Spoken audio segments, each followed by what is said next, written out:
आप तो तय कर ही नहीं रहे। तो पहली लाइन जो आपने बोली थी, ये तो एक लाइन थी, हमारी शिक्षा, इस पे बोला मैं इतना तो बिल्कुल। इसके बाद आता है शिक्षा कैसे होनी चाहिए। इसके बाद आती है शिक्षा कैसे होनी चाहिए। शिक्षा होने का तरीका ये है भाई साहब, शिक्षित होने का। शिक्षा क्या है असल में? असल शिक्षा वो है जो मुझे अपने लायक, अपने परिवार के लायक, पहले वो मुझे अपने लायक बनाए, फिर मुझे वो अपने परिवार के लायक बनाए, फिर वो मुझे मेरे देश के लायक बनाए, फिर मुझे परमात्मा के दिए आदेश पे चलने लायक बनाए। असल में शिक्षा है मेरे अंदर का बेस्ट निकाल कर समाज के लिए उपयोग होने लायक।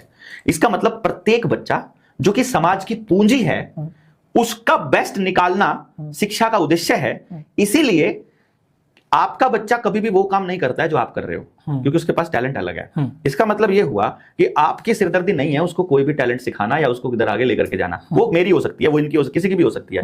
अर्थात बच्चे की शिक्षा व्यक्तिगत विषय नहीं है, ये एक सामाजिक विषय है। तो इसलिए मैं बोलता हूं शिक्षा समाज का विषय है और इसे समाज को अपने हाथ में लेना पड़ेगा।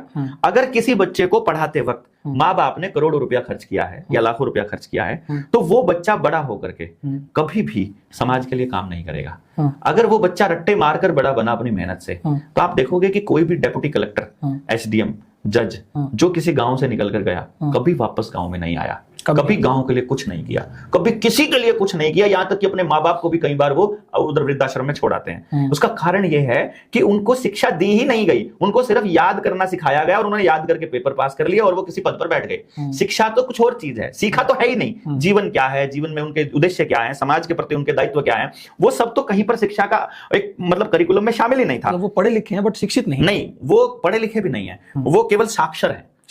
वो केवल साक्षर है, अक्षर सीखे हैं। हाँ, उन्होंने केवल अक्षर ज्ञान है उनको, इससे आगे शिक्षित या पढ़े लिखे वो नहीं है। ना उन्होंने पढ़ा ना उन्होंने लिखा। पढ़ना वो नहीं होता जो सिलेबस में है,